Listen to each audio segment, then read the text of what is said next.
സുവിശേഷം മനുഷ്യന്റെ കാഴ്ചപ്പാട് മാറ്റുന്നു. കാഴ്ചപ്പാട് മാറിയാൽ നിലവാരം മാറും. പണ്ട് ജനസംഖ്യ കൂടുതലുള്ള രാജ്യങ്ങളെ ദരിദ്ര രാജ്യങ്ങളായിട്ടാണ് കൂട്ടിയിരുന്നത്. അത് നഷ്ടമായിട്ട് വിചാരിച്ചു.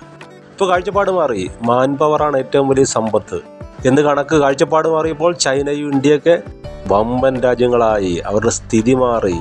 ഏറ്റവും സമ്പന്ന രാജ്യങ്ങൾ ആദ്യത്തെ 4-ൽ ഇന്ത്യയും ചൈനയും ഇടം പിടിച്ചിരിക്കുന്നു.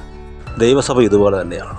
ക്വാളിറ്റിയുള്ള നല്ല മനുഷ്യരെ, നമ്മൾ ശുശ്രൂഷകന്മാരെയും പ്രശസ്തരെ അറിയുന്നുള്ളൂ. അങ്ങനെ മാത്രമല്ല, സഭയ്ക്ക് വേണ്ടി സ്ഥലം കൊടുത്തവർ, വീട് തുറന്നു കൊടുത്തവർ, സമ്പത്ത് കൊടുത്തവർ, ഹൃദയം കൊടുത്തവർ, ക്വാളിറ്റിയുള്ള നല്ല മനുഷ്യരാണ് സഭയുടെ സമ്പത്ത്. അങ്ങനെ പണിയപ്പെടുന്ന സഭ, ആ സഭ പൊളിക്കാൻ സാത്താന് കഴിയുകയില്ല, മനുഷ്യരുടെ കൂട്ടത്തിന് കഴിയുകയില്ല. കാരണം അത് അടിസ്ഥാനമിട്ടിരിക്കുന്നത് പാറമേലാണ്. ഞാൻ എൻ്റെ സഭയെ പണിയും എന്ന് പറഞ്ഞവൻ ഉദ്ദേശിച്ചത് ഇത് തന്നെയാണ്.